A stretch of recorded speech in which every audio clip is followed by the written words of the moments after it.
Nós estamos falando sobre alguns pontos fundamentais em relação ao cristianismo de forma geral. São pontos básicos que nós devemos ter bem firmado em nossa vida para que nós possamos pensar em evangelizar ou fazer missões como convém. Porque, de vez em quando, as pessoas se equivocam a respeito de qual é a grande tarefa da igreja. Se eu perguntasse aos irmãos qual é a grande tarefa da igreja, nós diríamos quase sem pensar que é fazer missões, né? Mas fazer missões em que sentido? De que forma? Qual é o objetivo? Qual o padrão bíblico para se fazer missões? Para se ganhar almas, para se evangelizar, pregar o evangelho. Porque é bom que se diga que Deus deseja que todos os homens sejam salvos. Quantos aqui concordam com isso? Amém. E não sei se a gente vai falar sobre isso pela manhã, mas infelizmente existem aqueles que se dizem cristãos, mas não acreditam que Deus deseja que todo mundo seja salvo. Vocês sabiam disso? É só os vivos, gente, sem tumulto. Vocês sabiam disso? Sim. Existem comunidades cristãs espalhadas pelo Brasil e pelo mundo que supõem que Deus não ame a todos. Deus só ama uma espécie de grupo especial de pessoas, a quem eles chamam equivocadamente de eleitos, e os outros são aqueles que são réprobos. Eles chamam assim porque significam pessoas que já foram predestinadas desde a eternidade passada para a danação eterna. Pessoas que não foram escolhidas por Deus, pessoas que não foram amadas por Deus, pessoas por quem Jesus Cristo não morreu. Vai para lá, Satanás, isso é do diabo. Amém, gente? Isso é de Satanás. Quantos concordam comigo? Amém. Mas tem um bocado de igrejinha por aí falando isso.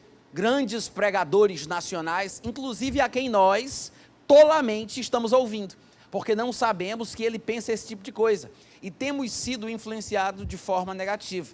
Mas, irmãos, o que a palavra de Deus ensina é que Jesus Cristo morreu por todos os homens. Deus amou o mundo de uma maneira tal que ele deu o seu único filho para que todo aquele que nele crê, não pereça, mas tenha a vida eterna. E é uma pena que muitas igrejas não entendam isso. Por isso é importante a gente lembrar, sim, de fato, Deus deseja que todos os homens sejam salvos. Mas a grande tarefa da igreja não é simplesmente evangelizar as massas populares que não conhecem Jesus. Não é simplesmente pregar ao povo o evangelho da salvação e trazê-los para a igreja. Não é simplesmente sair e fazer com que estas pessoas recebam Jesus. Porque esta é apenas uma parte do trabalho. O que é que adianta a gente pregar o evangelho, expulsar os demônios, curar os enfermos, trazer grande alegria para a cidade, se a gente não der continuidade à ministração, se não der continuidade ao discipulado, se a gente não prover meios pelos quais essas pessoas salvas, evangelizadas, possam crescer em Cristo Jesus. Não adianta nada a gente pregar o evangelho, evangelizar as pessoas, fazê-las receber Jesus, expulsar os demônios, curar os enfermos, se nós não provermos meios pelos quais estas pessoas salvas possam crescer em Deus. Eu sei que pode parecer estranho o que eu estou dizendo aqui, mas eu vou piorar a coisa. Para falar a verdade, quando nós fazemos isso de forma irresponsável, ou seja, só pregamos o evangelho, mas não fazemos com que estas pessoas cresçam, às vezes nós estamos fazendo mais mal do que bem. Sabia disso? Isso mostra a importância do acompanhamento, do discipulado e do ensinamento. O que é que adianta, gente, expulsar um demônio se eu não cuido da pessoa que foi liberta? O que é que adianta eu demonstrar a autoridade que eu tenho no nome de Jesus, curando, fazendo milagres, expulsando os demônios, se as pessoas que foram libertas de tais influências malignas são completamente desprezadas pelo corpo de Cristo? Não adianta nada a gente sair por aí pregando o evangelho, curando as pessoas, se a gente não ensinar a palavra para elas. Por que eu disse que às vezes estamos fazendo mais mal do que bem? Porque expulsamos o demônio de alguém que vai ficar vulnerável a um ataque posterior de Satanás.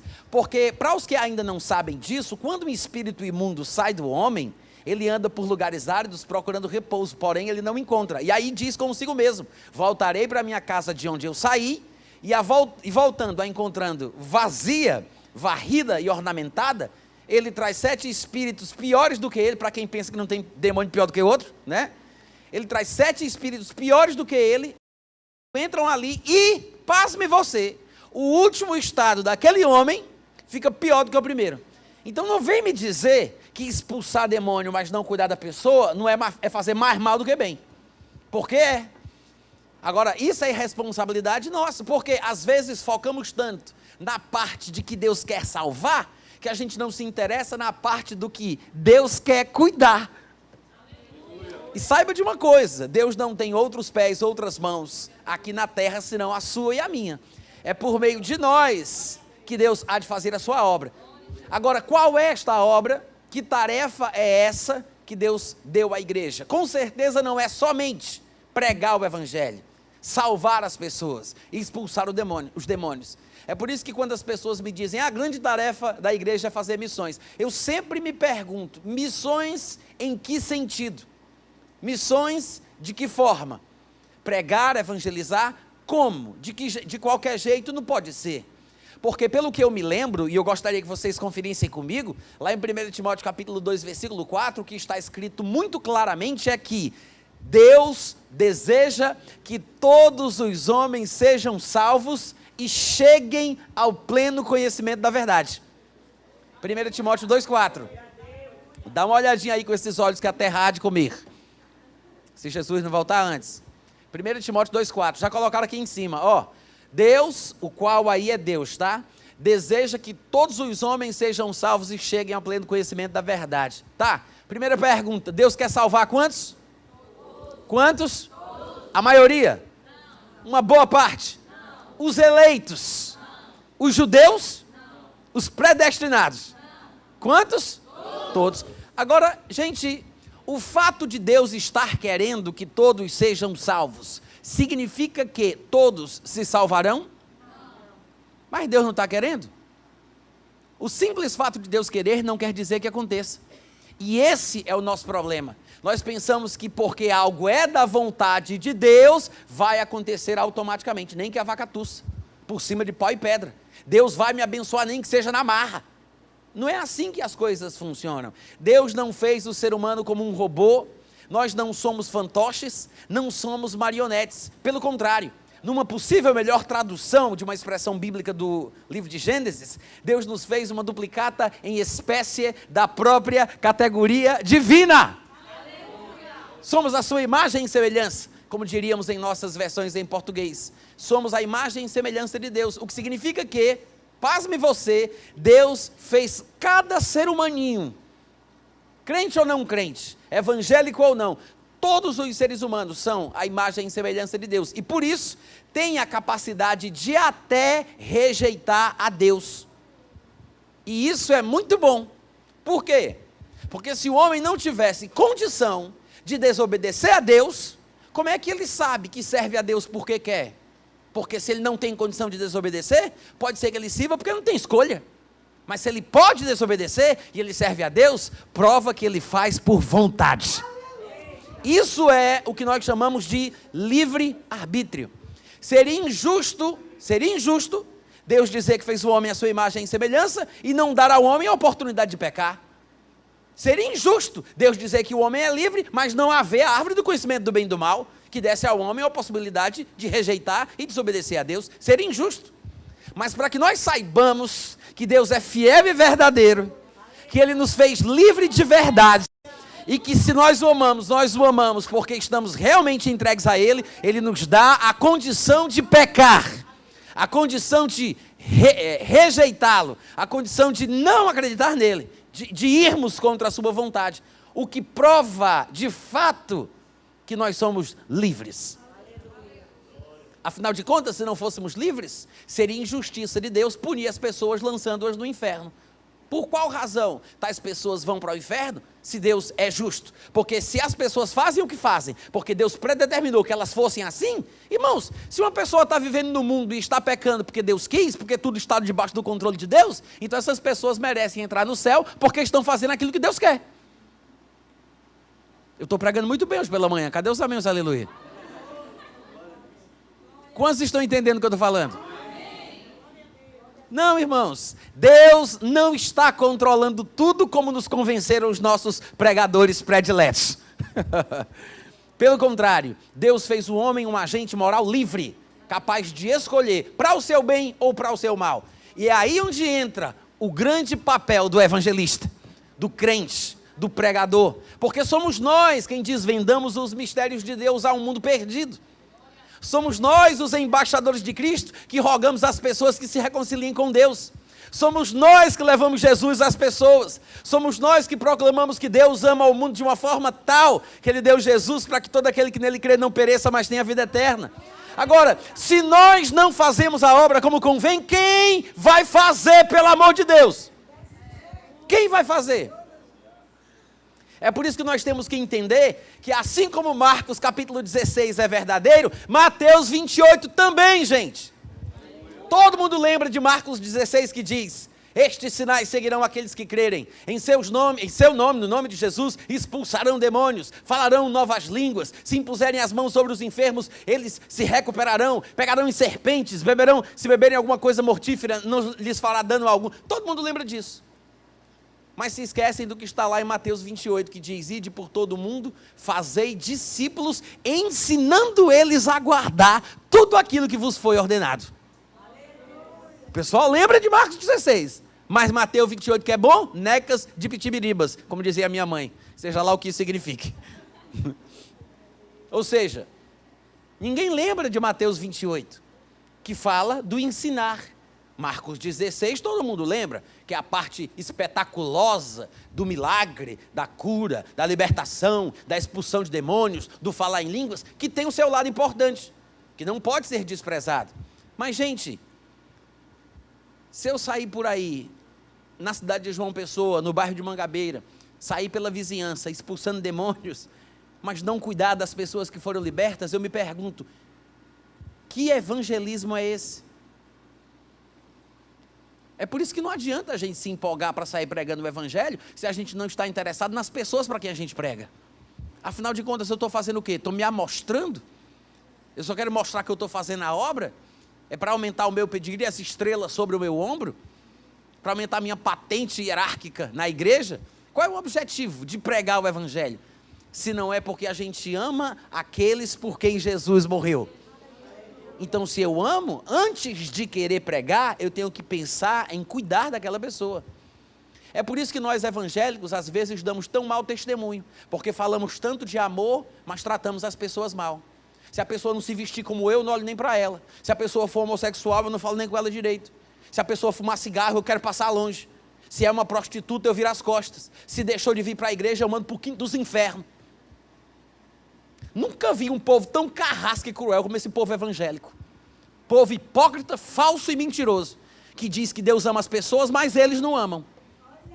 Eles não cuidam, eles não se importam, só querem ser melhor do que os outros, porque tem a roupa certa, porque fala do jeito certo, porque não assiste futebol, porque não vai no bar, não joga baralho, aí se acha melhor do que todo mundo.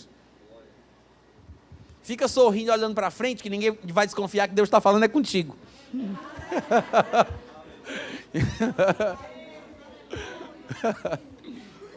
Irmãos, o que é que adianta? Hein? Pensa aí, o que é que adianta? O que é que adianta a gente falar de um Jesus como esse? Pregar o evangelho dessa forma? Cadê o amor? Porque afinal de contas, o que fará as pessoas saberem que nós somos diferentes e que nós servimos a Jesus é quando nós amamos como Ele nos amou. Só que o mandamento de Cristo, que é amar como Ele nos amou, foi substituído por um mandamento antigo, ultrapassado e obsoleto, que é amar o próximo como a si mesmo. Esse não é o novo mandamento, mas tem muita gente por aí pensando que é. E você vai numa igreja evangélica hoje, se você perguntar qual é o novo mandamento, alguém sobe e diz amar o outro, amar o próximo como a si mesmo. Mas não é isso que a Bíblia diz. Isso está escrito lá em Levítico, capítulo 19, versículo 18. Se fosse novo, porque foi escrito tão no começo do mundo? Porque lá atrás. Como é que pode ser novo? Se está escrito em Levítico, capítulo 19, amar o próximo como a si mesmo. Isso não é o novo mandamento, irmãos. Eu gosto dessa carinha que vocês ficam fazendo para mim, quando eu falo essas coisas. Aí alguém poderia me perguntar, ué, E qual é o novo mandamento? O novo é aquele que Jesus deu. Olha o problema, a gente nem sabe qual é. A gente pensa que é isso, amar o próximo como a si mesmo. Mas coloca aqui, por favor, João 13:34. João 13:34. Para a gente descobrir qual é o novo mandamento. Para a gente ver que não é Levítico 19:18. Porque o novo tem que estar na nova aliança, tem que estar no Novo Testamento. Um novo, olha para cá, olha aí. Um novo mandamento vos dou. Se é novo, então é uma coisa que não pode ser velha. Se não é velho, não pode estar em Levítico 19:18. Qual é o novo mandamento? Que vos ameis uns aos outros, assim como eu vos amei.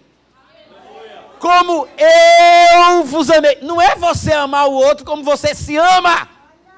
Não é amar o próximo como eu me amo. Isso é a lei. Isso é o Antigo Testamento. Não é o tipo de amor que Deus espera que um povo da nova aliança tenha. Até porque, se você vai me amar como você se ama, eu sei lá que tipo de amor você tem por você mesmo.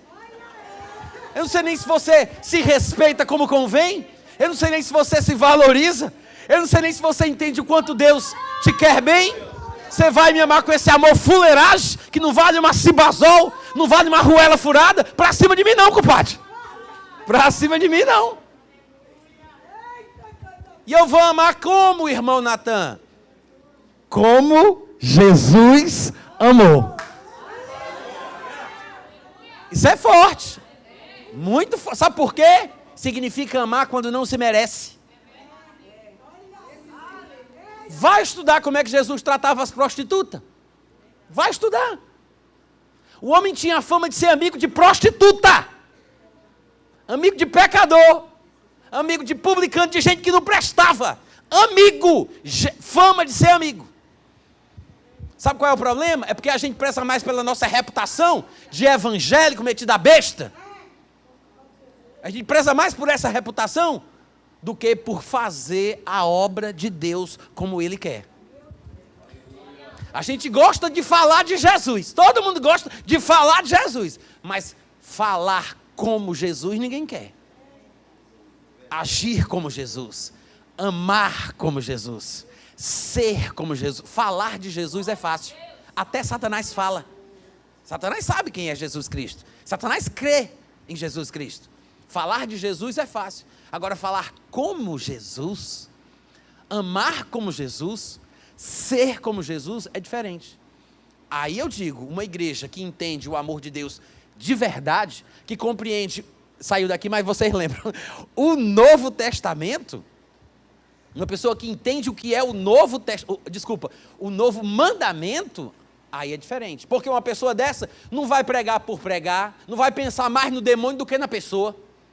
Ela não vai pensar, tenho que expulsar o demônio. E a pessoa que estava presa por ele, miséria? E a pessoa que vai ser liberta?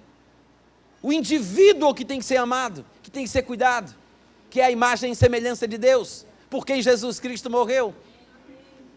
Ou seja, coloca aí 1 Timóteo 2,4, pode abrir comigo se quiser. 1 Timóteo, capítulo 2, versículo 4. O que é que Deus deseja? Deseja que todos os homens sejam salvos e... Ele deseja que todos os homens sejam salvos e... Você pode repetir comigo? E... Não, fala mais alto. Só para decorar. E... Sabe que o i, ou como diria o sudestino, e... Sabe que ele junta aquilo que foi dito com aquilo que está a ponto de se dizer? Junta aquilo que foi dito com aquilo que está a ponto de se dizer. Então não adianta simplesmente querer fazer a primeira parte do versículo, sair evangelizando, pregando, porque Deus quer que todos os homens sejam salvos. Sim, mas o mesmo versículo que diz que Ele quer que todo mundo se salve, também diz que quer que os salvos cheguem ao pleno conhecimento da verdade. Salvar por salvar não vale a pena. Expulsar demônio por expulsar é apenas metade da obra. Porque depois que o espírito imundo sai, essa pessoa vai ficar como? E quando o demônio voltar? Porque ele volta. Lá em Lucas capítulo 4, versículo 13, se eu não estiver enganado, está escrito que passadas que foram toda a sorte de tentação, apartou-se de Jesus o diabo até ocasião oportuna. Até de Jesus ele se afastava, mas não era para sempre. Passadas que foram todas as tentações de toda sorte, apartou-se de Jesus o diabo até ocasião oportuna, ou seja, até uma próxima oportunidade. Porque talvez não saibamos disso, mas Satanás está sempre averiguando e estudando a nossa vida, observando onde estão as nossas fraquezas, quais são as nossas debilidades, procurando uma oportunidade que ele considere boa para nos tentar mais uma vez. Tem muita gente que pensa que Satanás não consegue saber o que a gente está pensando, o que é uma tolice. Eu quero que vocês ouçam o que eu vou dizer aqui. Natan, tem como Satanás saber o que a gente está pensando? Tem. Olha aqui para mim. Isso significa que Satanás é onisciente? Não. Mas ele tem mecanismos. Satanás, gente, não é idiota. Não é um imbecil, como a gente gostaria que ele fosse. Ele não é. Jesus Cristo disse, quando Pedro ouviu algo que Satanás falou e repetiu para Jesus. Ele disse, Senhor, tem compaixão de ti, nunca, jamais tal coisa te acontecerá. Quando Jesus disse que iria morrer em Jerusalém. Aí quando Pedro repete isso que Satanás tinha falado na cabeça dele, Pedro ouviu Satanás falar e repetiu, aí Jesus diz, Satanás, tu és para mim uma pedra de tropeço, porque não cogitas nas coisas de Deus e sim nas coisas dos homens. Jesus disse, Satanás cogita nas coisas dos homens. Sabe o que é cogitar? Cogitar é imaginar de forma profunda, é refletir, meditar, pensar profundamente. Isso é cogitar. Então Satanás, ele entende coisas que às vezes a gente pensa que não. Lembra que numa certa ocasião Jesus Cristo estava passando e demônios disseram, bem sei quem és, tu és o Santo de Deus. Discípulos de Jesus tinham dúvida, mas Satanás não. Discípulos deixaram de andar com Jesus por causa de uma palavra que ele disse, coma a minha carne e chupe o meu sangue. Muitos discípulos deixaram de andar com ele. Aí chega Satanás e diz, eu sei quem és, tu és o Santo de Deus. Noutra ocasião ele fala, vieste atormentar-nos antes do tempo? Ou seja, Satanás sabe que tem um tormento destinado para ele, sabe que tem um tempo para aquele tormento e sabia que o tempo não era aquele. Está bem sabidinho para o meu gosto. Não é idiota como a gente gostaria que ele fosse. Ele sabe de mais coisas do que a gente imagina. Certa vez foram expulsar demônios em nome de Jesus a quem Paulo pregava. Aí os demônios disseram, eu conheço Paulo, eu conheço Jesus, sei quem é Paulo, mas vocês quem são? Os demônios disseram, nós sabemos, conhecemos Jesus, sabemos quem é Paulo. Então não pensa que os demônios são tão desinformados assim não, viu gente?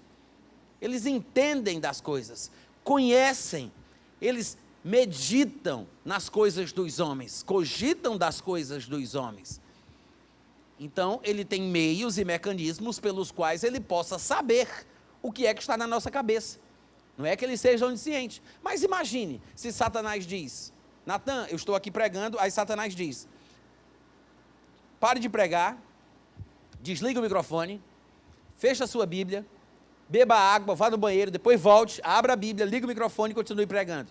Ora, se eu estou pregando e eu desligo o microfone, eu fecho a Bíblia, eu vou beber água, vou no banheiro e volto para cá, se eu fiz 80% das coisas que Satanás sugeriu para eu fazer, por que ele acha que eu não vou fazer os 20% restantes? Porque eu fiz tintim por tintim das ideias que ele me deu. É assim como os adivinhadores do mundo conseguem saber o futuro das pessoas. E tem muito crente que fica assustado. Como é que a pessoa soube? Como é que ele adivinhou? Por quê? É fácil adivinhar o futuro daqueles que fazem só o que Satanás manda. Quantos entenderam? Amém. É fácil.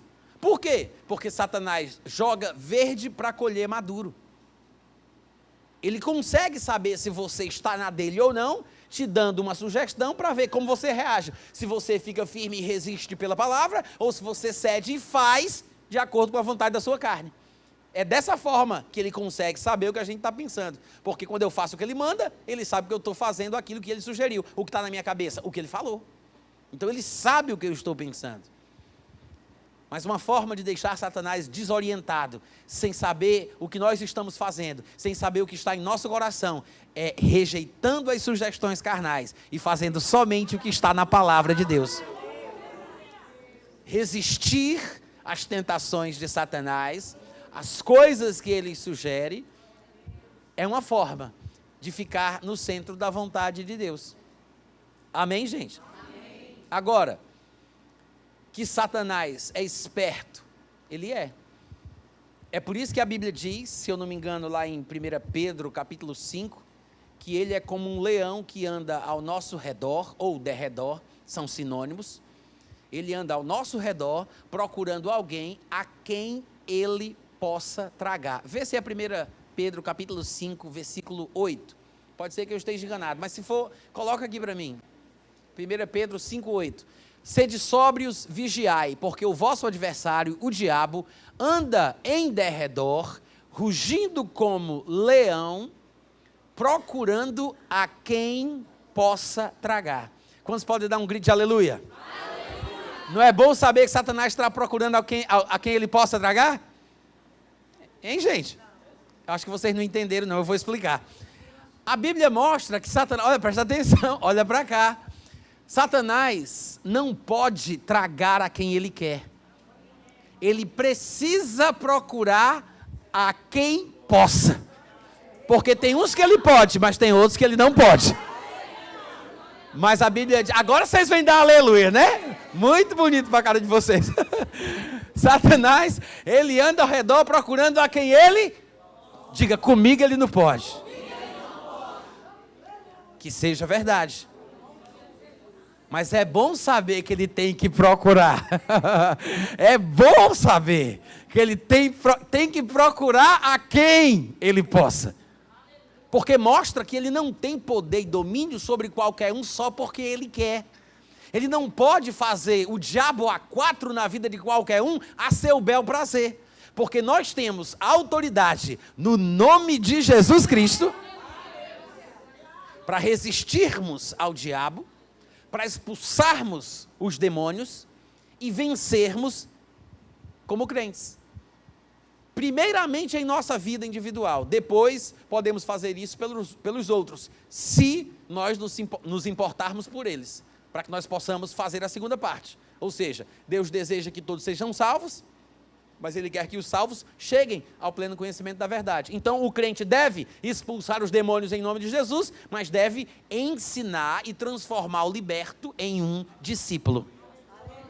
Há uma diferença, gente, entre pregação e ensinamento. A pregação é muito importante, ela tem o seu lugar, mas ela não é tudo.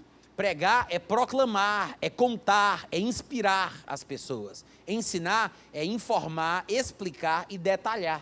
Deus unge pessoas para pregar, Deus unge pessoas para ensinar. Existem alguns que são ungidos por Deus para pregar e ensinar, como no caso de Paulo. Paulo, dizendo sobre o seu chamado, ele disse em 1 Timóteo e 2 Timóteo, porque Deus me constituiu como pregador, apóstolo e mestre dos gentios. Ou seja, Paulo disse, eu prego e eu ensino, mas nem todo mundo é capacitado com o mesmo dom. A despeito dos dons que Deus põe sobre nós e da responsabilidade ligada a este dom, nós temos que entender que há uma diferença entre pregação e ensinamento. Pregar, a gente prega, proclamando, contando, inspirando, falando a verdade, mas ensinar é uma coisa que necessita de acompanhamento, é uma explicação, é um detalhe, não é simplesmente dizer Jesus te ama, é mostrar por que Ele ama. Então nós temos que pregar, mas nós temos que ensinar. Sim, nós devemos mostrar às pessoas que Deus as ama e que elas podem ser salvas, mas nós temos que cuidar destes salvos para que eles cheguem ao pleno conhecimento da verdade. Amém, gente? Então, é muito importante a gente entender isso, para que nós saibamos dar testemunho como convém, entre os nossos familiares, entre os colegas de trabalho, no colégio, na escola, na universidade, onde você estiver, para que você possa ser uma boa testemunha de Cristo, não apenas aquele crente chato, que ninguém suporta ficar perto. Pelo contrário, que nós sejamos como Cristo, que atraía a atenção das pessoas e dos pecadores. Você sabe o que é um corrupto ter a vontade de ficar perto de Jesus como Zaqueu ficou? Tinha alguma coisa naquele homem que, em vez de repelir o povo, atraía o povo. E a gente não está fazendo a coisa direito. Porque se estivéssemos, as pessoas não teriam nojo de nós. As pessoas não ficariam com raiva e querendo se afastar. Elas teriam prazer, mesmo sabendo que nós somos pessoas tementes a Deus, elas teriam prazer de ficar perto da gente, de querer ouvir, de querer conversar, trocar uma ideia, saber o que a gente pensa, mas alguma coisa a gente está fazendo errado. Alguma coisa a gente está fazendo errado, porque as pessoas não querem falar com a gente, nossos parentes não gostam de nós. Alguém vai dizer assim: irmão Natan, porque está escrito que os inimigos do homem serão os da sua própria casa. Mas desde que não seja a sua culpa, viu, querido? Desde que não seja a sua culpa. Mas os irmãos de Jesus não acreditavam nele? Os parentes de Jesus diziam que eles estavam loucos? Sim, durante um tempo disseram. Mas a Bíblia mostra que eles guardavam estas verdades no coração. Por quê? Logo depois, todos se converteram a ponto de o irmão de Jesus, Tiago, ter se transformado no pastor da igreja em Jerusalém. Amém, gente? Os parentes de Jesus desprezaram Jesus durante um tempo, mas não por muito tempo. Eles acabaram recebendo Jesus Cristo. Mas se acontecer, que não seja por culpa nossa. Amém, irmãos? Que não seja por culpa nossa. Porque às vezes nós causamos o problema e queremos colocar a culpa em Satanás. A mulher chega em casa, o marido não é crente, aí está lá, quarta-feira de noite, o marido está assistindo futebol, com a barriga de fora, tomando cerveja e com a chupeta do diabo na boca, fumando cigarro. Aí a mulher já chega logo gritando: homem, tu tá com um cão nos couros, miséria, endemoniado. Vamos para a igreja tirar esse peso dos teus espiaços, miserável. Você pensa que vai ganhar o seu marido assim? Mas eu tenho que evangelizar, né, irmão? Mas isso não é evangelismo. Isso é diabolismo.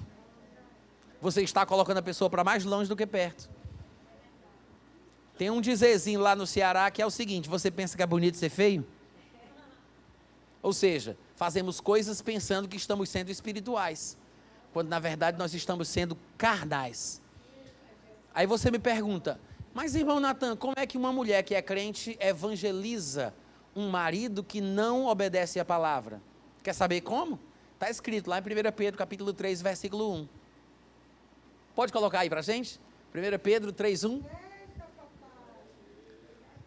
Semelhantemente, vós, mulheres, sede submissas a vossos maridos, para que também, se alguns deles não obedecem à palavra, sejam ganhos sem palavra. Veja que não são sem palavras, é sem palavra. Não é usando sem palavras, é sem palavra que eles sejam ganhos sem palavra pelo procedimento de suas mulheres. O que significa isso, gente? Que a mulher tem que fazer tudo o que o marido diz? Hein? Claro que não.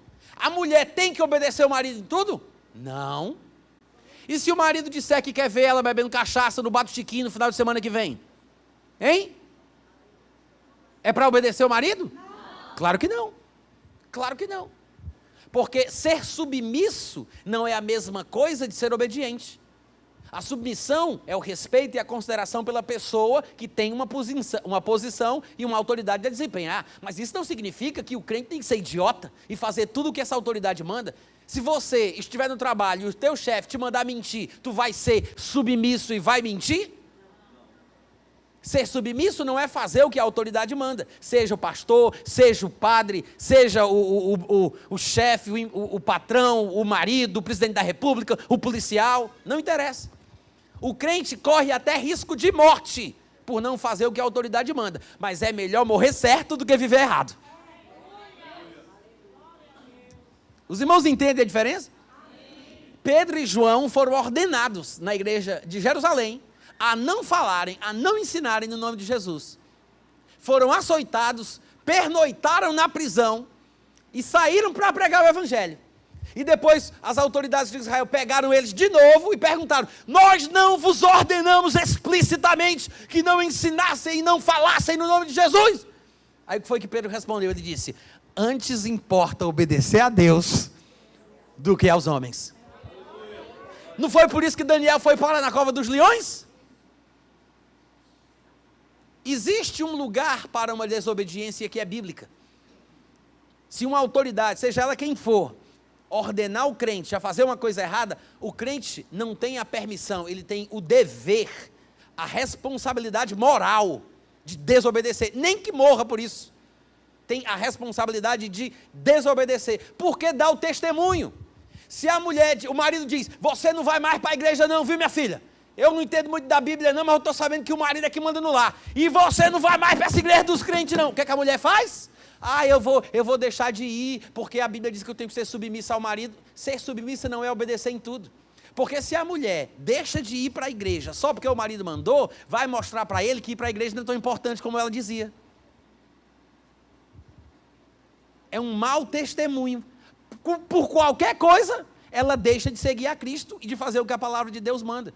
Aí você diz, mas Natan, onde está na Bíblia que eu não posso deixar de ir para a igreja? Hebreus capítulo 10, versículo 25. Não deixemos de nos congregar, como é costume de alguns. Antes, pelo contrário, façamos admoestações aos que deixam, ou seja, repreendamos, advirtamos, censuremos aqueles que deixam, e tanto mais admoestações devemos fazer, quanto vemos que aquele dia se aproxima. Ou seja, não é bíblico deixar de se congregar. Uma mulher que deixa de fazer o que é bíblico para obedecer o marido, está cometendo um grande equívoco para a sua própria vida e para a vida do seu marido. Porque ela pensa que está ganhando o marido, fazendo o que ele quer, mas ela tem que entender que ele precisa compreender que nem tudo o que ele quer é da vontade de Deus. Ela tem que dar uma mensagem, não somente com as suas palavras, mas com a sua vida. Isso não significa que a mulher vai esculhambar o marido, vai xingar o marido, vai brigar com o marido, porque isso não é um bom testemunho. O que é que ela vai fazer então? Ela vai dizer, honey, chuchu, chuchuco, meu bem, eu te amo, você é o cabeça da nossa família, mas eu não vou deixar de me congregar, porque a Bíblia não permite que eu faça isso. E se o marido que não é crente não consentir em viver mais com a mulher crente por causa da sua vida com Deus? Se o incrédulo quiser se apartar, Paulo diz lá em 1 Coríntios capítulo 7, versículo 15, que se aparte. Se o incrédulo quiser se apartar, que se aparte. É como diz aquele hino, vai com Deus, o amor ainda está aqui, vai com Deus. Por quê? Porque nós não temos autoridade sobre a vontade das pessoas. Nem Deus controla o que as pessoas querem. Quem somos nós para tentar controlar? Nós podemos cuidar da nossa vida, porque cada um dará contas de si mesmo diante de Deus. Então, dê um bom testemunho para os seus parentes, para os seus vizinhos, para os seus colegas de escola, na universidade, no trabalho. Como? Não fazendo tudo o que o mundo deseja que você faça. Se o teu chefe te mandar mentir, seja honesto e diga, não vou mentir. E alguém vai me perguntar, Natan, eu não posso perder meu emprego por causa disso? Pode, glória a Deus. Pode. Mas pode ser que você seja promovido.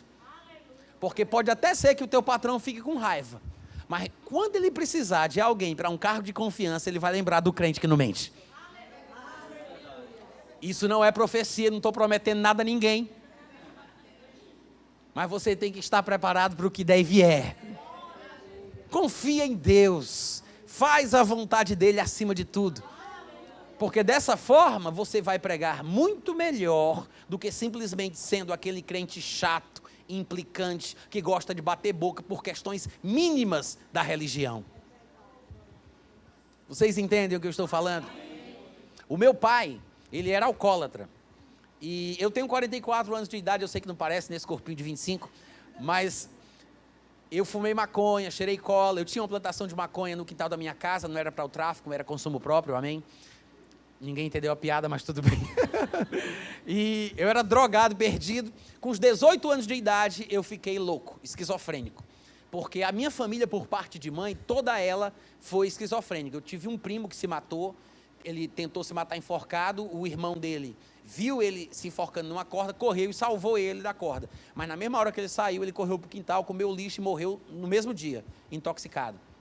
Tive outro primo, filho do tio Joaquim, que foi louco e depois foi morto a pauladas por um inimigo numa mesa de bar, que ele foi mexer com o pessoal, mataram ele naquela noite. Outro primo, irmão do Daniel e do André, eu sempre troco os dois, também com problemas psiquiátricos, ficou saindo e entrando do hospital durante a adolescência. O pai deles, o meu tio Joaquim, eu conheço ele de louco desde a minha infância, nunca vi o meu tio normal, a vida inteira tomando remédio controlado e morreu no hospício. De fato, a minha mãe perdeu um filho, que seria a minha irmã mais velha, que ela estava grávida já para dar à luz, quando o meu tio, o tio Joaquim, entrou na sala, que ela era costureira, estava com os clientes, entrou nu dentro da sala e ela teve uma raiva, brigou com ele, foi um desespero e ela perdeu a criança. Então, assim, na minha família, por parte de mãe, sempre teve esquizofrênicos. E quando eu tinha 18 anos de idade, eu fumava maconha, cheirava cola, eu acabei tendo um surto psicótico também e tentei matar minha irmã enforcada e fui internado no manicômio. Fiquei quase um mês ou 40 dias internado no manicômio, até que minha mãe me tirou de lá e eu passei um ano tomando remédio controlado. E você sabe que na medicina se fala que esquizofrenia não tem cura, né? Mas olha eu aqui. Eu sei que tem gente que duvida se eu sou realmente curado, mas há controvérsias. E o que aconteceu foi o seguinte, meu pai, que era alcoólatra, como eu disse para vocês no começo da história, viu tudo isso, ele viu. Ele era alcoólatra antes de eu nascer, durante a minha juventude, depois que eu fui internado, ele continuou alcoólatra. E eu, nesse processo todo, minha irmã ficou endemoniada, na noite que eu fui internado, ela ficou endemoniada, levaram ela para uma igreja, expulsaram os demônios, ela recebeu Jesus, um amigo nosso também de infância recebeu Jesus. Quando eu saí do hospital, eles vieram pregar para mim o evangelho. E me pregaram, e eu resistia, não queria, detestava crente, era capoeirista, surfista, aquela coisa doido, maconheiro, detestava crente. Mas eu queria muito entender o sentido da vida, e eu buscava respostas, né? Tanto é que eu me envolvi com as músicas de Raul Seixas, que falava muito sobre Deus, sobre o inferno e tudo mais, e me envolvi com o hinduísmo que o Raul Seixas cria e cantava. Mas eles começaram a falar para mim do evangelho e eu não entendia muito bem, e resisti, passei um tempão sem querer, mas um dia eu recebi Jesus Cristo. Confessei Jesus, nasci de novo, foi um processo demorado, né, para haver uma transformação, mas é isso mesmo, a vida cristã é assim. E eu fui mudando aos poucos, eu só tenho até a 8ª série, assim, pelo estudo convencional, eu fiz 3 vezes a 8ª série, porque eu era totalmente perdido, não estudava, só ia para a igreja, só ia para a escola para fumar maconha, então eu acabei sendo reprovado 3 vezes na 8ª série, e fui internado no manicômio quando estava fazendo o 1º ano do 2º grau. Quando eu me converti, eu queria entender a Bíblia, fui ler a Bíblia, mas não entendia nada que estava escrito na Bíblia, porque era um português do século XVI, chocarrice, parvoíce, admoestar, circuncisão, eu não sabia o que era isso. Eu sei que alguns de vocês até hoje não tiveram curiosidade ainda de olhar no dicionário, né? Mas eu queria entender. Aí eu fui no dicionário, olhar as palavras, quando eu cheguei no dicionário, o dicionário, quando ia explicar o que a palavra da Bíblia falava, tinha lá uma abreviação, SUBJ, ADJ, ADV. Eu disse, o que é isso? Aí eu ia olhar no começo do dicionário e tinha substantivo, adjetivo, advérbio. Aí eu disse, mas eu também não sei o que é isso. Aí eu tive que pegar um glossário de português para entender o que era o que o dicionário estava falando sobre a palavra que estava na Bíblia. Sabe o que aconteceu? Nesse processo, eu comecei a pegar gosto pelo estudo. Bem devagarinho, assim, foi um processo. Gente, eu sou crente desde 89 ou 90. De lá para cá, teve muito chão. Muito chão. E eu fui lendo, estudando, fui aprendendo, aí comecei a entender a Bíblia, a ler o Novo Testamento, e aquilo, aí comecei a usar meia, a beber água do copo, e comecei a fazer coisas assim de seres humanos normais, coisa que eu não fazia antes, e meu pai foi observando, aí comecei a fazer curso de inglês, curso de datilografia, curso de programação de computadores, aí comecei a trabalhar como programador, fui mudando, fui amadurecendo, e meu pai observando. Então, eu era amigo do meu pai. Meu pai, ele morava fora de casa, ele estava com outra mulher, mas eu não desprezava o meu pai, eu era crente. Eu ia para a casa dele, o papai tinha um bar, porque ele vendia bebida alcoólica, eu sentava com ele no bar e ficava bebendo, naquela época eu bebia refrigerante, os irmãos me perdoem por isso, mas eu ficava bebendo refrigerante e o meu pai bebendo cachaça. E eu conversava com meu pai, ele bebendo cachaça e eu bebendo refrigerante. Alguns crentes religiosos diriam, mas nós não podemos sentar na roda dos escarnecedores. É o meu pai, vá se meter com a sua vida. A Bíblia não diz que não devemos nos sentar quando a pessoa estiver bebendo. Afinal de contas, por que Jesus se sentava com os pecadores? Por que ele corria o risco de ser chamado de bebedor de vinho? Porque ele estava com gente que bebia. Não quer dizer que Jesus bebesse vinho alcoólico porque ele não bebia. Não tem tempo para falar sobre isso aqui, mas Jesus nunca tocou uma gota de bebida alcoólica. Nunca. E nem transformou água em vinho alcoólico, como as pessoas às vezes querem sugerir. A gente não tem tempo para falar disso, porque não dá para pregar a Bíblia toda numa manhã só. Mas o que a Bíblia diz que não se pode sentar na roda dos escarnecedores, é que a gente não pode compactuar com as ideias deles. É nesse sentido. Não é no sentido de sentar no aniversário de um parente, ou de ir na casa de um tio que é alcoólatra, ou não ficar para almoçar junto com a mãe, que de repente não é cristã. Não é isso que significa. Porque, gente, se nós que somos o sal deste mundo, não ficarmos perto daquilo que tem que ser salgado, como é que esse povo vai se salvar? Se a gente, depois que se converte, em vez de entrar no meio da nossa família que não é crente, a gente se afasta, se achando melhor, aqueles crentões bestões, sabe, que se afasta e quer ser diferentão, esquisitão, que fica distante de todo mundo. Como é que a gente vai ganhar esse povo? Eu estou pregando muito bem hoje pela manhã. Sabe o que é que eu fiz? Eu visitava meu pai, sentava na mesa com meu pai bebendo, eu bebia antes, né, antes de me converter. Eu sentava na mesa com meu pai, bebia refrigerante, naquela época eu bebia refrigerante ainda, e ficava conversando com meu pai, normalmente. E meu pai achava aquilo estranho, porque ele achava que crente tinha que se afastar de quem bebe. Mas eu era um crente diferente. Aquilo incomodava o meu pai, ele não entendia, porque os crentes que ele conhecia, era tudo chato. Era mais endemoniado do que o cão. E eu tratava ele bem, eu chegava e dizia, a sua bênção, meu pai. Eu não falava isso quando eu era do mundo. Eu era surfista, capoeirista, maconheiro, eu vou pedir bênção. Eu nem falava assim. Meu pai, que era do interior do Ceará, eu cresci na capital, né? Eu sou bem urbano, mas meu pai não, ele tinha esses costumes, e eu nunca fiz isso. Quando eu me converti, lá vai eu inventar de fazer. Aí eu digo, sua bênção, meu pai. Meu pai achava aquilo estranho, mas Deus te abençoe, meu filho. Porque eu comecei a ver os costumes da Bíblia, do povo pedindo a bênção, dos patriarcas abençoando os netos, abençoando os filhos. Eu disse, eu vou imitar o que a Bíblia faz. Um dia, e eu pregava para o meu pai, viu, gente? Porque você sabe que no Brasil é muito fácil pregar o evangelho. Porque, afinal de contas, o Brasil é cristão. A melhor coisa do mundo é o Brasil ser cristão. Porque a gente pode falar de Jesus. Vocês não sabem o que é tentar pregar o evangelho num país muçulmano. Você não sabe o que significa isso. É contra a lei. Você ou é preso ou é decapitado. Aqui você pode colocar uma caixa de som no meio da rua, fazendo barulho, pregando o evangelho, incomodando todos os vizinhos. E ninguém faz nada, só dizer que o crente é chato. Para você ver a liberdade que a gente tem para pregar o evangelho. Porque todo brasileiro acha que nós somos filhos de Deus. Qualquer bêbado em qualquer esquina do Brasil diz, Deus é pai de nós todos.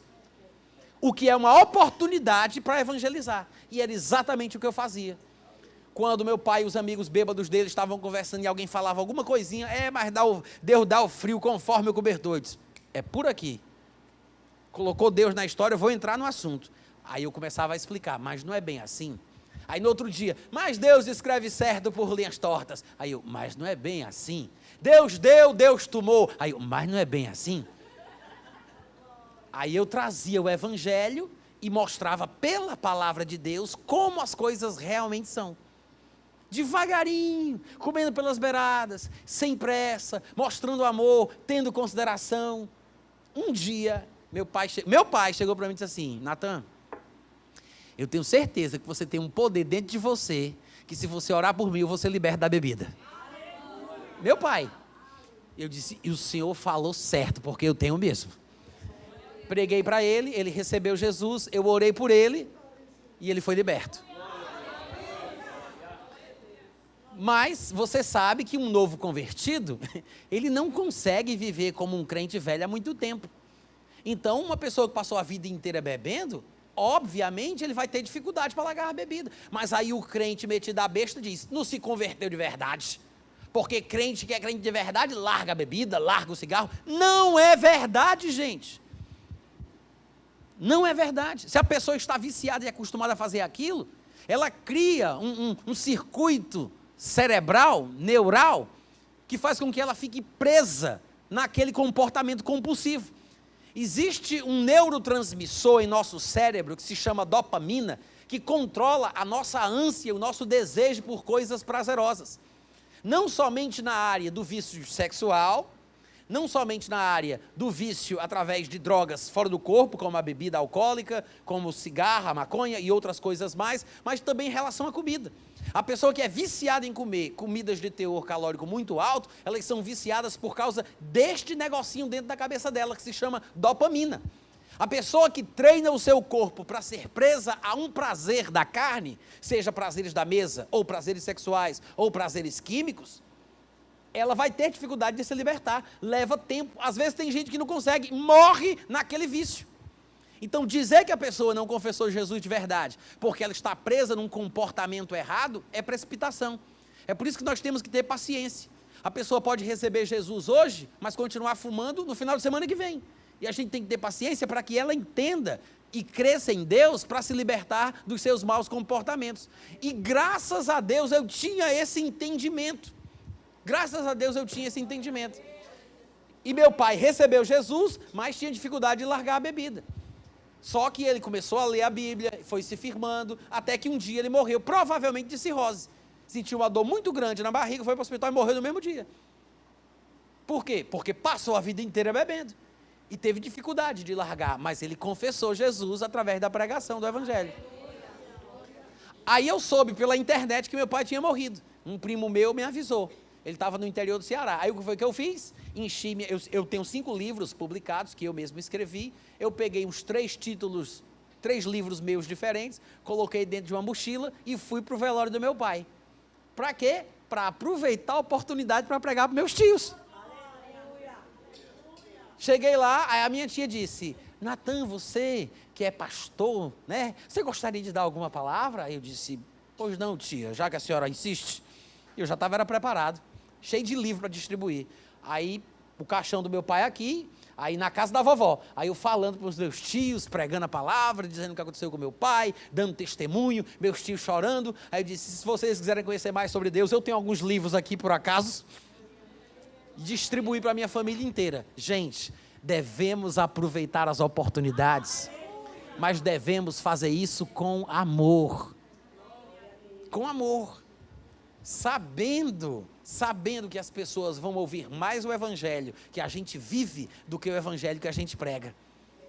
Às vezes nós fazemos tanta besteira que as pessoas só ouvem o nosso comportamento, que grita mais alto do que aquilo que a gente diz. Se você, como nós lemos lá em 1 Pedro, capítulo 3, versículo 1, no caso das mulheres que são casadas com maridos que ainda não obedecem à palavra, se ela, sem palavra alguma, proceder de forma correta, a Bíblia diz que o marido vai se converter pelo procedimento da esposa. Então não pense que o seu comportamento educado, amigável, respeitoso, demonstrando amor, não é importante. Aí você vai pensar, mas eles vão me pegar para Cristo? Antes seja. Quer se aproveitar de mim? Deixa, não tem problema nenhum. Se teu inimigo estiver com sede e com fome, dá para ele de beber, dá para ele de comer, porque desta forma tu acumularás brasas vivas sobre a cabeça dele. Isso vai inquietar essa pessoa. Em vez de você revidar na mesma moeda, em vez de você orar para Deus pesar a mão, como um crente macumbeiro, você faz o quê? Você faz o que Jesus fez. Pai, perdoa eles, porque eles não sabem o que fazem. Estevão estava sendo apedrejado por quem ele estava querendo salvar, porque ele estava pregando o Evangelho, e começaram a apedrejar Estevão. Sabe o que foi que Estevão fez? Estevão olhou para os céus e disse, Pai, Deus, não impute a eles estes pecados. Em tuas mãos eu entrego o meu espírito. E morreu. Mas hoje o crente, metido a besta, vai orar para Deus pesar a mão sobre a pessoa que maltratou ela. Por quê? Porque o nosso evangelho é água com açúcar.